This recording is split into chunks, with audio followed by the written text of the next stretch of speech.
Good morning, student. Now we study the regulation of gene and expression.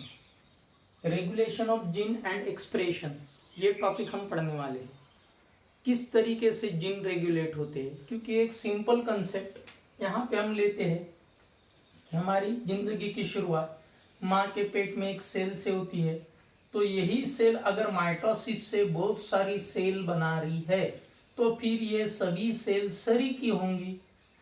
ये cell ने इधर वाले हाथ क्यों बनाया, ये सेल ने पैर क्यों बनाया, इसने आंख क्यों बनाई, ये एक बहुत बड़ा क्वेश्चन है.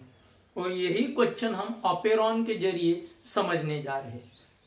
कैसा जीन एक्सप्रेस होता है, मेटाबॉलिकली बराबर उतने साल के बाद ही मूछें क्यों आती है, कौन सी कंडीशन है, छोटे बच्चों को मूछें क्यों नहीं आती है.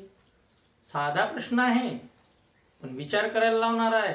तुम्ही जर एखाद्या माणसाला म्हटलं का मुछ्या मोठ्यालेच काऊन येतात, मोठ्यालेच येत असतात. वैज्ञानिक त्याला त्या दृष्टिकोनातून पाहते की असं काय मुछ्याच्या ठिकाणी जाते की जे बरोबर मुछ्या आणून देते. आणि याचाच उलगडा करण्यासाठी जीन एक्सप्रेशन या गोष्टीवर खूप वर्क करण्यात आलं. आणि ते जीन एक्सप्रेशनचं जे वर्क आहे ते विद्यार्थी मित्रांनो 3 लेवलवर लक्षात आलं. पहिले जीन एक्सप्रेशन म्हणजे काय. फॉर एक्झाम्पल आपण ग्रेगर जॉन मेंडेलच्या याच्यात पाहिलं होतं, कॅपिटल टी असले की झाड टॉल होते, स्मॉल टी असले की झाड डॉर्फ राहते. हे त्यांना सांगितलं होतं की काहीतरी युनिट आहे, पण त्या बिचाराला माहित नव्हतं. ते युनिट आज जीन म्हणून ओळखले जातात. ते ऍक्च्युली डीएनए वरचा एक फ्रॅगमेंट असतो जो एक mRNA तैयार करतो, जो अपन ट्रांसक्रिप्शन आणि ट्रांसलेशन मध्ये पाहिलं. डीएनए के ऊपर एक फ्रैगमेंट है, उसके ऊपर से एक mRNA बनता है और ये mRNA क्या करता है, ये mRNA एक प्रोटीन बनाता है. और प्रोटीन का तो रोल आपको पढ़ा चुके हैं बहुत अच्छी तरह से, क्योंकि प्रोटीन कैटलिस्ट के सरीके काम करते हैं, एंजाइम का काम करते हैं. और मैंने आपको क्लास में ये भी बताया था कि 2 बच्चों का झगड़ा नहीं हो रहा था, एक हंसने वाले ने झगड़े का रेट बढ़ा दिया, यहां तक कि दोनों की मस्त गुत्ती लगा दी. बिल्कुल वैसे ऐसे सेल के हजारों प्रोसेस को, हजारों प्रक्रिया को एंजाइम कंट्रोल करते हैं. फॉर एग्जांपल एखादे मॉलिक्यूल को ब्रेक करने का है तो आपको क्या करना पड़ेगा, हीट करना पड़ेगा, मॉलिक्यूल डिसोसिएट हो जाएंगे हीट करके. मगर ये कंडीशन पॉसिबल नहीं है लिविंग सिस्टम में. तो वहां पे ऐसे प्रोटीन जाते हैं जो बिना हीट किए ही उस मॉलिक्यूल को तोड़ देते, और तोड़ते ही नहीं, धड़ धड़ फास्ट तोड़ देते हैं. ये एक स्पेशलिटी. और वो प्रोटीन के मॉलिक्यूल माने तो है एंजाइम. इसलिए सेल की हर प्रक्रिया एंजाइम नियंत्रित करता है और एंजाइम को बनाने का काम डीएनए करता है. मगर इसके बाद वो एंजाइम बनेगा, उसके बाद वो बनेगा, उसके बाद वो बनेगा. ये एक हाईली ऑर्डर प्रोसेस है. इतने एज के बाद ही ये एंजाइम एक्टिव होगा, ये कैसे क्या. इसके लिए एकदम एक सिंपल एग्जांपल दिया गया है. वही एग्जांपल हम पढ़ेंगे आगे, जिसको हम लैक ऑपेरॉन कंसेप्ट करके नाम दे रहे. और ये जो ऑपेरॉन है माने तो ऑपरेट होने वाले जीन. देखिए जीन का कंसेप्ट पहले ये समझ लेना है. जीन का मॉडर्न कंसेप्ट बता देते हैं. पहले कंसेप्ट ऑफ फैक्टर हम पढ़े थे, समथिंग इज प्रेजेंट वाला.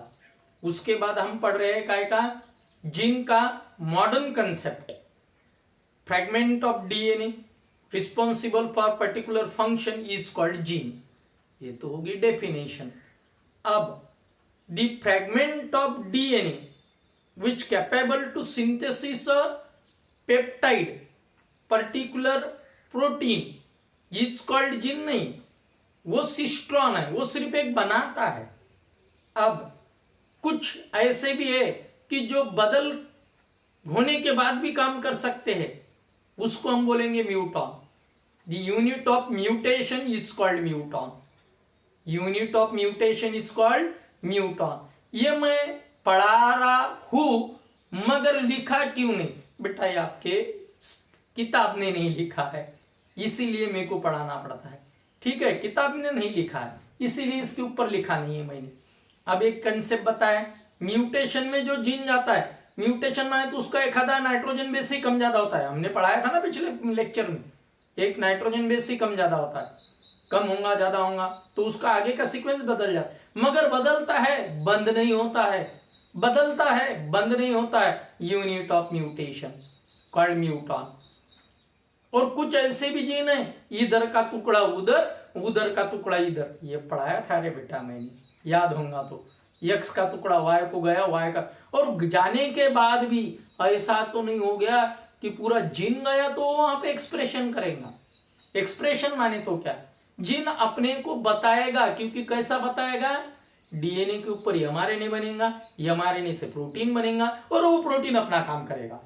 वो प्रोटीन जो काम करेगा, जैसे मैंने झगड़ा लगाने का बताया था, वैसा जो प्रोटीन जो काम करेगा वो काम माने तो एक्सप्रेशन। जैसे एक आधे का काला कलर लाना है तो फिर उसके लिए क्या है कि वो कैपिटल जीन जिम्मेवार है, कंसेप्ट क्लियर हुआ। और अगर एक आधे को हाइट कम लानी है तो स्मॉल टी। अब आपके समझ में आ रहा है कि क्या कंडीशन है। तो अब आगे की और एक कंडीशन आपको एक्सप्लेन करते हैं, कौन सी, recon, the unit of recombination, माने तो एक्स का टुकड़ा वाई को, वाई का टुकड़ा वाई एक्स को गया तो भी क्या होता है, न्यू कॉम्बिनेशन होने के बावजूद भी है। और कभी कभी एक टुकड़ा ज्यादा का आता है, उंगली ज्यादा की आती है, किसको मेरे को बताने की जरूरत नहीं, आपको कौन सा हीरो है क्या है सब आपको डिटेल मालूमात है, मैं सिर्फ यहाँ पे एक्सप्लेन कर रहा हूँ, ठीक है। उसको एक ज्यादा का टुकड़ा आ जाता है, माने तो इधर का उंगली का टुकड़ा इधर जाके लग भी गया तो भी ऑपरेट हो रहा है, उसको नाम दिया क्या, रिकॉन, माने तो यूनिट ऑफ फंक्शन सिस्ट्रॉन, सिर्फ काम करता है cistron, gene fragment of DNA capable to synthesize particular polypeptide is called gene. और जीन में फिर जीन का कंसेप्ट है, उसमें से यूनिट ऑफ फंक्शन उतना वहां पे काम करने वाला सिस्ट्रॉन। क्लियर हुआ क्या। अब unit of recombination newton, unit of newton की recon, unit of recombination recon, unit of mutation muton, unit of function cistron, and actual operating gene on the particular site, माने तो मुछ का जीन यहीं पे active होगा, यहां पे नहीं रे भैया, operon, what I name, operon, the set of gene which perform particular function and get operated on that time and that site is called operon। बेटा ये बात ध्यान में रखना है, क्योंकि ये किताब ने इतना एक्सप्लेन नहीं किया है, आपको यहाँ पे क्या करके रखा है, एक्सपेक्टेड करके रख दिया है कि आपको आएगा, मास्टर पढ़ाएगा। किताब ने सिर्फ एक एक वर्ड निकाल के छोड़ के दे दिए, बाकी का मास्टर पढ़ाए। अब हम इसके तरफ जाते हैं कि जीन ऑपेरॉन कहां पे लेवल पे कंट्रोल होता है। मैंने आपको एक बात बताई थी, एक कि ऐसा न्यूक्लियस है, न्यूक्लियस में बहुत ज्यादा कंडेंस कंडीशन में जेनेटिक मटेरियल भरे पड़े हैं, ये दबा के भरे, कुछ बाहर आते हैं हेट्रोक्रोमेटिन और कुछ अंदर दबाए वाले रहते हैं। माने तो जिसकी मुंडी दबाई वो बात करेगा क्या, तो तुम दाब लो ना, खुरमुंडी करेला है वो नहीं बात करे, माने तो एक्सप्रेस नहीं होगा यूक्रोमेटिन। और जो बाहर निकला है खुल सकता है, खुल सकता है, क्योंकि डीएनए खुलने चाहिए, जब खुलेगा तब एमआरएनए बनेगा, नाहीतर का नुसतं त्याला पाहून बनते का एमआरएनए नाही हो, त्या अँटीसेन्स स्टँडवर एमआरएनए बनते, आठवत असेल तर। क्लिअर झालं का, कारण त्याच्यासाठी ट्रान्सक्रिप्शन आणि ट्रान्सलेशन हा व्हिडिओ पाहा लागते। या जीन मध्ये माझा एकही व्हिडिओ मिस करू नका, खूप स्लो घेतला मी चॅप्टर, नाही तर 7 ते 8 याच्यात मी लेक्चर मध्ये क्लासमध्ये फेकून देतो हा चॅप्टर, पण कंडिशन अशी आहे की इथं स्लो याच्यासाठी घेतला, मला तुमचे एक्सप्रेशन दिसत नाही, कारण तुम्ही एकही रिप्लाय देऊन नाही राहिला, कोणी फोनही करत नाही, कोणी प्रश्नही विचारत नाही। त्याच्यानंतर मी काम पडलं तर मग काय करीन, जे से नमस्ते नावाचा ऍप आहे त्याच्यावर काम पडलं तर काय करीन, कम्युनिकेशन चालू करून देईन, मग मी क्लास ऑनलाईन घेत जाईन आणि मी सकाळचा टाइम घेईन मग। क्लिअर झालं का, आणि ते तुम्हाला म्हणजे सकाळीच उठावं लागेल, काम पडलं तर 7 वाजता, त्यामुळे लक्ष ठेवा। अब ये कंसेप्ट मैंने बताया कि यहाँ पे दबाए वाला जीन है रे बेटा, क्या है जीन, दबाए वाला नहीं निकल रहा है, ये दबाए वाला जीन का ही अब कंसेप्ट हम लॅकोपेरॉन में पढ़ाएंगे की कोण त्याची खुरमुंडी करते, त्याचं तोंड खाली दाबून ठेवते, त्याला रिप्रेसर काय नाव, इंड्युसर काय नाव, आलं लक्षात. हे सर्व मॉलिक्यूल एक एक करून समजून घेऊ. मग आता हे एक लेवल झाली की त्याला दाबून ठेवणे. तर याच्यात जीन वेगवेगळ्या ठिकाणी ऑपरेशन म्हणजे जीन एक्सप्रेशन आहे, एक ट्रान्सक्रिप्शन लेवलवर त्याचं रेग्युलेशन केल्या जाते. रेग्युलेशन म्हणजे यानं ट्रान्सक्राईब व्हायचं की नाही, जसं सांगितलं मी की त्याची मुंडीच दाबून ठेवली तो ट्रान्सक्राईब होणार नाही, ते ट्रांसक्रिप्शनल लेवल. दूसरी प्रोसेसिंग लेवल. आपको अगर याद होगा तो एमआरएनए बाहर आता है, कहां से बाहर आता है, न्यूक्लियर पोर से. ये न्यूक्लियर पोर से बाहर आने के बाद उसको एक नाम कैपिंग, स्प्लाइसिंग, टेलिंग याद है. हाँ, वो कैपिंग, स्प्लाइसिंग, टेलिंग के दौरान स्प्लाइसिंग में एक टुकड़ा ही थोड़ा ज्यादा कट कर दिया ना तो आगे का पूरा, अरे एक एन भी कट कर दिया तो मैंने कभी Ram had read cap concept पढ़ाया था, तो उसमें का क्या कर दिया, बिग क्या आईजी या बी कट कर दिया तो राम, पहले तो राम हैज ईग रेड कैप ऐसा होगा, मगर ईग नहीं पढ़े जाएगा क्योंकि 3 में पढ़े जाता है, वो एकदम बदल जाएगा कंसेप्ट आगे का. जहां से म्यूटेशन, पॉइंट म्यूटेशन भी हुआ तो आगे का कंसेप्ट बदल जाता है, आगे का पूरा सीक्वेंस बदल जाता है. वही कंडीशन इस प्रोसेसिंग लेवल में जब उसको स्प्लाइसिंग होता है तब इसका कुछ टुकड़ा ही कम ज्यादा होता है, उसी के लेवल पे उसको नियंत्रित किए जाता है कि ये जीन इतना ही एक्सप्रेस हो. क्लियर हुआ क्या, बस यहां तक ही मुझे है, इसके आगे नहीं, इसके आगे नहीं, क्योंकि वहां पे कट कर दिया उसको स्प्लाइसिंग लेवल. मांगे तो यहाँ तो बना रहे हैं मगर वो आगे कट कर देते हैं उसको. क्लियर हुआ क्या, इसीलिए इधर गाल के ऊपर मूछे नहीं आती है. क्लियर हुआ क्या, मस्तक पे मूछे नहीं आती है, वहां पे वो सेल है रे मूछे लाने की क्षमता रखने वाली, और वो हार्मोन भी आते हैं रे जो मूछे लाने के लिए जिम्मेवार है. वो बराबर उस जीन को खोलते भी, मगर यहीं पे बराबर खोले जाते हैं, बाकी जगह पे कट कर दिए जाते. कट करो, थोड़ा सा कट कर दिया नहीं आगे आएगा. वो हो गया कौन सा, प्रोसेसिंग लेवल पे. और फिर ट्रांसपोर्टेशन लेवल पे, इसमें से जब निकलता है, कौन निकलता है, एमआरएनए जाते जाते उसका टुकड़ा कट कर देता है. अगर उसकी पूंछ कट कर दी है, एक आधा नाइट्रोजन बेस कट कर दिया तो आगे एक्सप्रेस नहीं होगा, क्योंकि आगे एमआरएनए बनेगा नहीं. एमआरएनए नहीं बनेगा तो वैसा प्रोटीन नहीं बनेगा. एमआरएनए बना तो सही मगर उसका थोड़ा सा टुकड़ा कमजोर कर दिया तो उसका प्रोटीन भी वो कमजोर आएगा, उतना प्रोटीन बनेगा ही नहीं, उतना वो बड़े तादाद में तैयार ही नहीं होगा. वैसी कंडीशन, वो हो गया कौन से, ट्रांसपोर्टेशन लेवल. अब ये है ट्रांसलेशन लेवल. ट्रांसलेशन लेवल समझने के लिए आपको इंटरेस्टेड बात पढ़ा रहे हैं कि जो टीआरएनए है वो टीआरएनए एमआरएनए के नाइट्रोजन बेस के, अगर इधर सीसीसी है तो टीआरएनए आता है जी जी जी वाला. नहीं रे, कभी कभी जी जी सी वाला भी एडजस्ट किए जाता है, ऐसा मैंने बताया था. यही कारण की वजह से कितने अमीनो एसिड 20 है और कोडॉन 61 है, जेनेटिक कोड शो डीजेनरेसी. याद है रे बेटा, मैं उधर का कुछ निकाल रहा हूं इधर. हाँ, वो लेवल पे एडजस्ट कर दिए जाता है. इसको बोलते हैं ट्रांसलेशन लेवल पे जीन एक्सप्रेशन कंट्रोल करना. क्या बोल रहा हूं, समझ में आ रहा. 4 बातें बताई, transcription level, processing level, transportation level of mRNA और ट्रांसलेशन लेवल. कंसेप्ट क्लियर हुआ तो हाँ बोलना है. और एक बात ध्यान में रखना है, कौन सी, ये जो बताया ये अच्छी तरह से दिमाग में रखना है, नहीं तो आगे कुछ भी नहीं समझेगा. ठीक है, यहाँ के लेवल पे ये जीन एक्सप्रेशन कंट्रोल किए जाता है. यही वजह से बराबर कौन से जगह पे हाथ लाने हैं, कौन से जगह पे पैर लाने हैं, ये सेल डिसाइड करते जाती है. डिसाइड माने तो उसको ब्रेन नहीं है, एक केमिकल है महज, वो बराबर क्या होता है, आगे आगे बिहेव करते जाता है. अब हम दूसरा टॉपिक लेंगे, लैक्टोज. ये ट्रांसक्रिप्शन लेवल का ऑपेरॉन है और ये इंटरेस्टेड बात है कि आपको ट्रांसक्रिप्शन लेवल पे किस तरीके से कंट्रोल किए जाता है ये हम पढ़ेंगे. अब लैक्टोज का बीटा ग्लैक्टोसाइडेज ये एंजाइम मिला.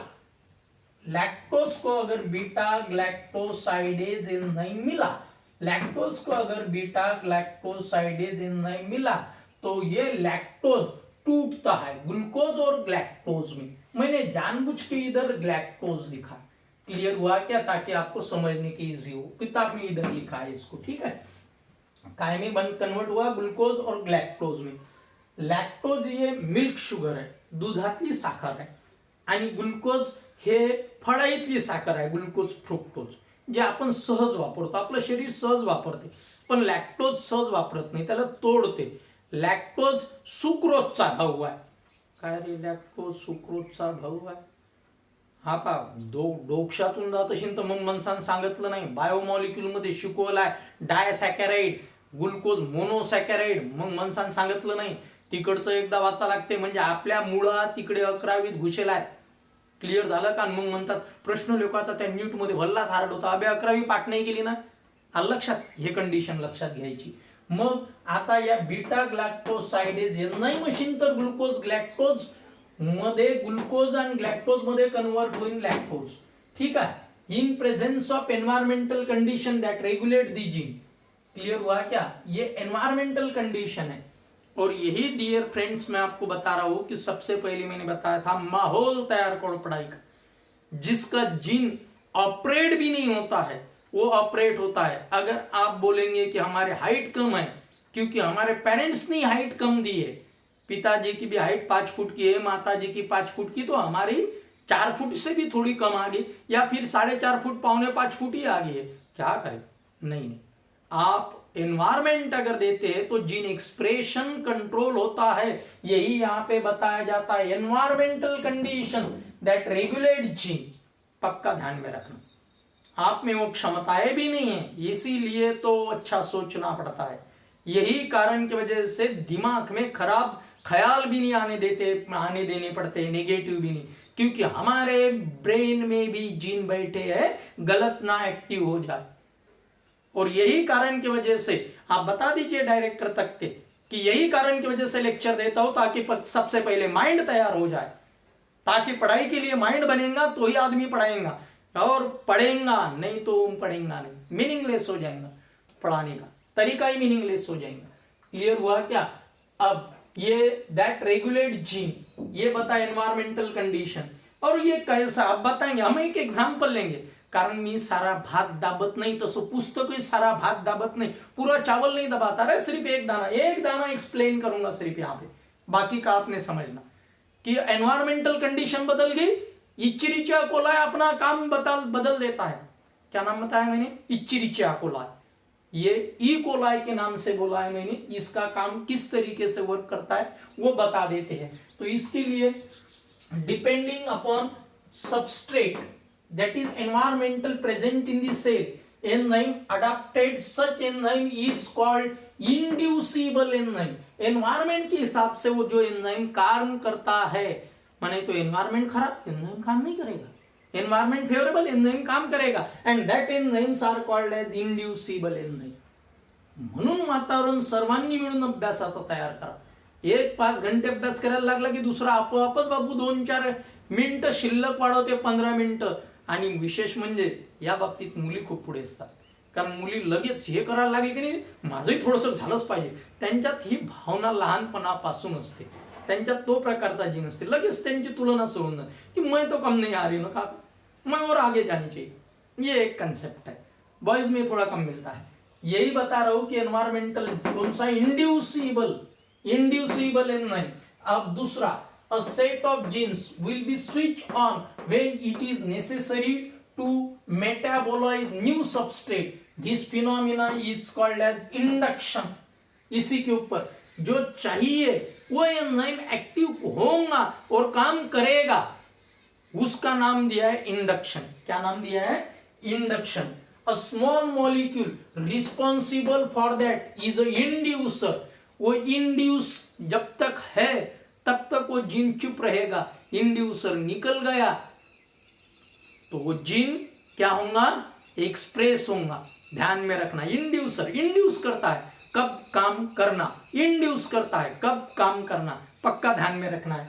वो नाम बताया था, induction of small molecule responsible for that is a inducer. ये डेफिनेशन आपकी किताब में बहुत बढ़िया तरीके से दी है, अच्छी तरह से पढ़ना। 1 2 3 डेफिनेशन, 4। अब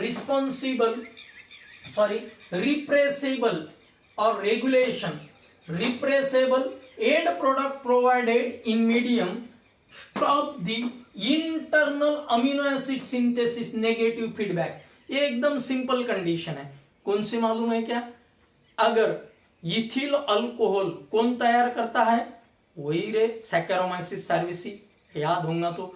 ये अल्कोहल ज्यादा तादाद में हो गया तो अल्कोहल तैयार करना धीरे धीरे कम करता है। इसका एक फायदा होता है, ये ऊपर से अगर जामन डाल दिया काय में, एक बहुत बड़े बर्तन में क्या कर दिया, शुगर केन की मोलॅसिसली ऊसाची मडी आणि त्याच्यात वरून फक्त उच्चिरीच्या सॅक्रोमायसिसची पावडर टाकून दिली की हळूहळू वरच्याले पहिले काय करतात, खातात त्या मडीले, उसको खाते, धीरे धीरे नीचे बैठते जाते।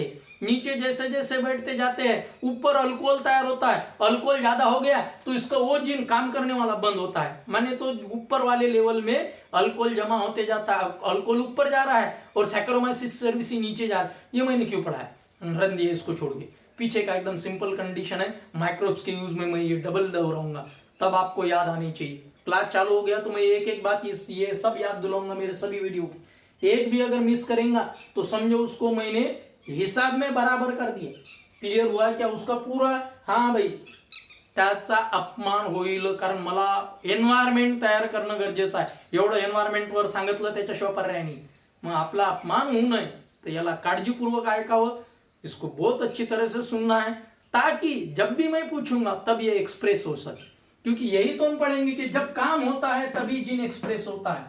अब रिप्रेसेबल, रेगुलेशन, एंड प्रोडक्ट, इसको नेगेटिव फीडबैक। अगर एंड प्रोडक्ट ज्यादा हो गया तो ये बंद हो जाता है जिन, जैसा जैसा एंड प्रोडक्ट बढ़ जाता है जिन बंद होना चालू हो जाता है, ज्यादा हो गया बंद पूरा। क्लियर हुआ क्या? इसको नेगेटिव फीडबैक बोलते हैं। हम यहाँ पे ऑपरेटर कंसेप्ट, ऑपेरॉन का कंसेप्ट पढ़ेंगे, वो ट्रांसक्रिप्शन लेवल का। ये सीधा पॉजिटिव फीडबैक है, ठीक है। ये 1961 में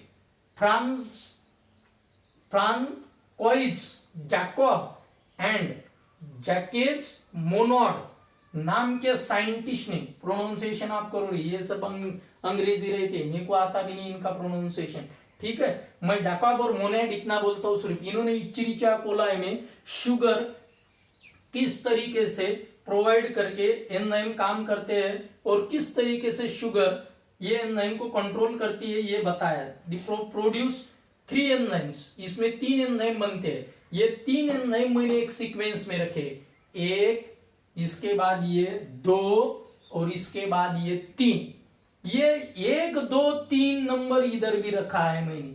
अब मैं यहाँ पे इसी नंबर को जानबूझ के सही बनाया था, वो मैं आपको वही अल्फाबेट दे रहा हूं। ये इसलिए लिख के रखा था कि आपको समझ में आने चाहिए, मैं ये चेंज कर रहा हूं क्योंकि आपका कंसंट्रेशन मेरे को इधर लेना है। समझ में आ रहा है? ये 3 एंजाइम है। अब वो क्या करते हैं, प्रोड्यूस 3 एंजाइम, एक beta galactosidase, clear. Beta galactosidase क्या करता है रे, लैक्टोज को ग्लूकोज ग्लैक्टोज में कन्वर्ट कर देता है। क्लियर हुआ? ये बीटा ग्लैक्टोसाइडेज पहला एंजाइम। दूसरा बीटा ग्लैक्टोसाइड परमीएज, ये परमिशन देता है, परमिट द लैक्टोज इन से आ भाई अंदर, नहीं तो आने नहीं दिए जाता है। क्यों नहीं दिए जाता है ये भी बताता हूं। जब तक उसको एक शुगर मिलती है तब तक दूसरे की जरूरत नहीं। अगर ये नहीं मिल रही है तो आने दे भाई, उसका भी काम हम कर लेंगे, ये ध्यान में रखना है, ठीक है। परमिएज, और इसके ऊपर बहुत ज्यादा वर्क, मैं आपको बहुत ज्यादा लेक्चर दूंगा परमिएज के ऊपर, ठीक है। इसके बाद थर्ड है ट्रांस एसिटिलेज, ये transfer the acetyl group from acetyl coenzyme, याद होगा, टू ग्लैक्टोसाइडेज। ये अगर रेस्पिरेशन 3 नंबर का एंजाइम दिया था, बीटा ग्लैक्टोसाइडेज और एसिटिल ट्रांसफरेज, ये 3 नंबर का, ये ट्रांस एसिटिलेज के नाम से ही जाने जाता है, ध्यान में रखना। क्लियर हुआ कि सिनोनिम है, बीटा ग्लाइकोसाइडेज एसिटिल ट्रांसफरेज, या ट्रांस एसिटिलेज, इसीलिए तो पहले इसको ही ले लिया। एक्सपेक्टेड था, मैं एक्चुअली एक मिस्टेक करके रखने वाला था वीडियो में कि मैंने क्या नहीं बोला और क्या किया।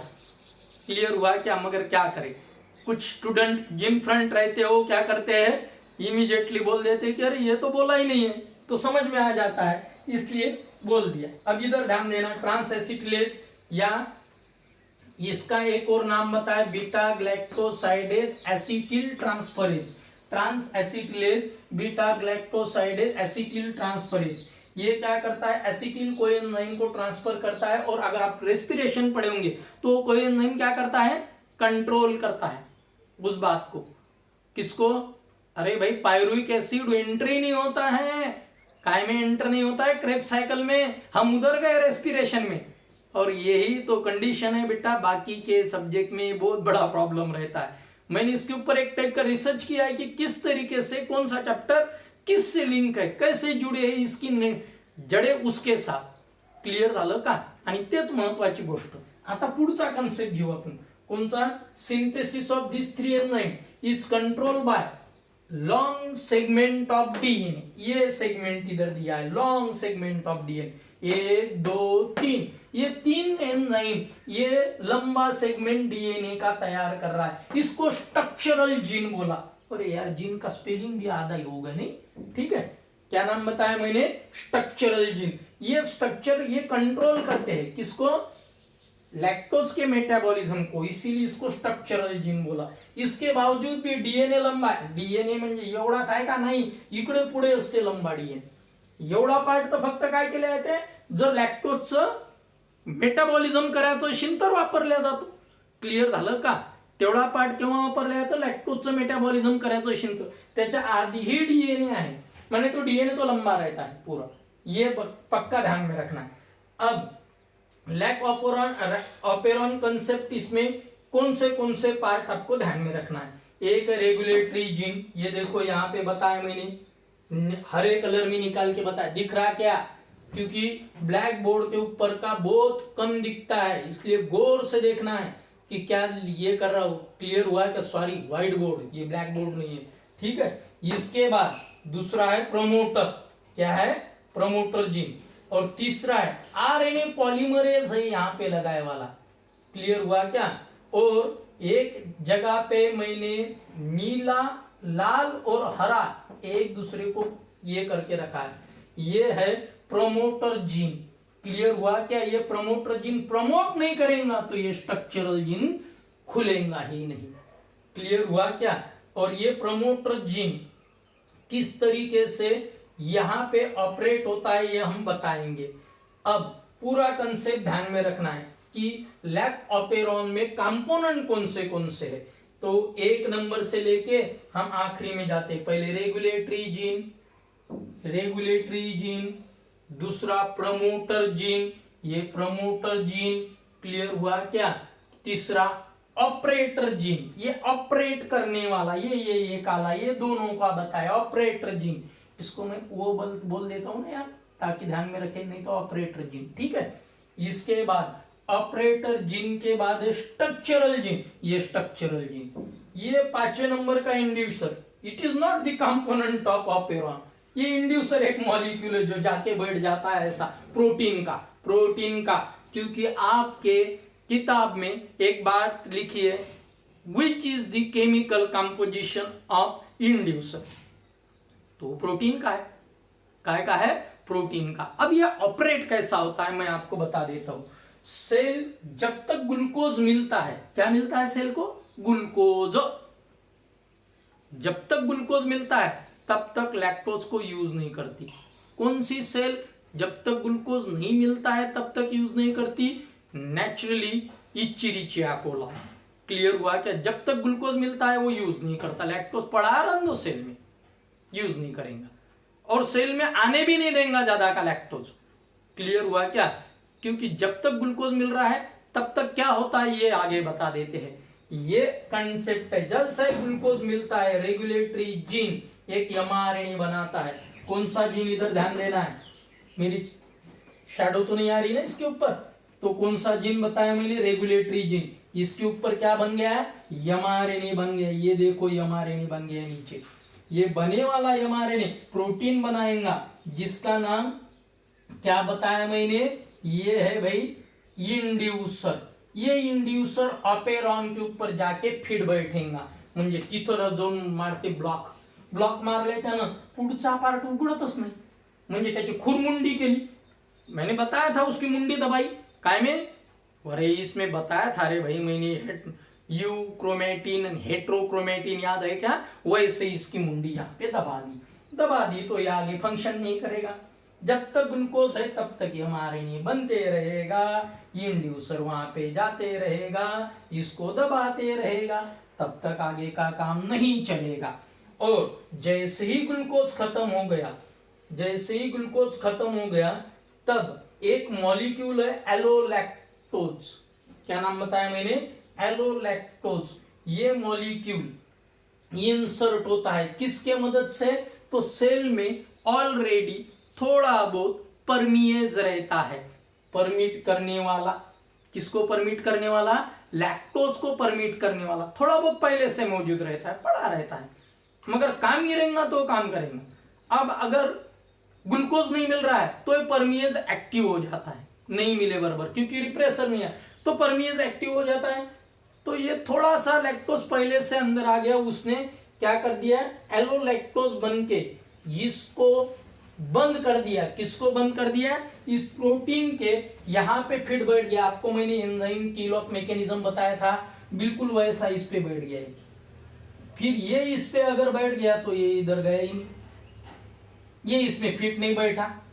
ये अगर इसमें फिट नहीं बैठा तो क्या हो गया, ऑपेरॉन जीन खुल गया तो डीएनए आगे ऑपेरॉन जैसे ही खुल गया ऑपरेटिंग जीन तो स्ट्रक्चरल जीन एक्टिव हो गया। स्ट्रक्चरल जीन एक्टिव हो गया तो तीनों एंजाइम तैयार हो गए। एक कौन सा, पहले नंबर का बताया था बीटा ग्लैक्टोसाइडेज, ये लैक्टोज को तोड़ेगा। दूसरा कौन सा, परमिएज, ये 2 नंबर का beta galactoside permease, permit the lacto. अब ये सेल में आने देगा, अब तक नहीं आने दे रहा था, अब आने देगा। क्यों, ग्लूकोज मिलना बंद हो गया। ग्लूकोज मिलना बंद हो गया, लैक्टोज को बुलाओ, परमिशन दो परमिशन। आपको याद होगा सेल के मेम्ब्रेन के ऊपर मैंने बताए थे क्या रहते, प्रोटीन्स रहते हैं एक्सट्रिंजिक इंट्रिंजिक, वो आने नहीं दे रहे थे अब तक, अब आने दे रहे हैं। क्योंकि जैसे ही एलोलैक्टोज ने किसको सप्रेस कर दिया, इंड्यूसर को सप्रेस कर दिया। इसको रिप्रेसर mRNA भी बोलते हैं क्योंकि ये रिप्रेसर तैयार कर देता है और इंड्यूसर को बंद कर देता है, वो इनएक्टिव कर देता है। किसके मदद से, एलोलैक्टोज के मदद से। जैसे ही एलोलैक्टोज तैयार हो गया, क्योंकि ग्लूकोज बंद हो गया, ये बनना भी बंद हो गया, mRNA ये बनना बंद हो गया, मगर जो है उसके ऊपर भी एलोलैक्टोज ने क्या कर दिया, बंधन लगा दिए। वो जाके उसको लगा ही नहीं, वो उसको लगा ही नहीं तो आगे का जीन ऑपरेट होना चालू हो गया। तो फिर ये स्ट्रक्चरल जीन को क्या क्या काम करता है, बीटा ग्लैक्टोसाइडेज लैक्टोज को बना रहा है। दूसरे नंबर का परमिएज आने की परमिशन दे रहा है। तीसरे नंबर का ट्रांसएसिटिलेज, ये तो बाकी जो लैक्टोज का ग्लूकोज है उसको भी क्या कर रहा है, रिड्यूस ब्रेक करने के लिए काम कर रहा है।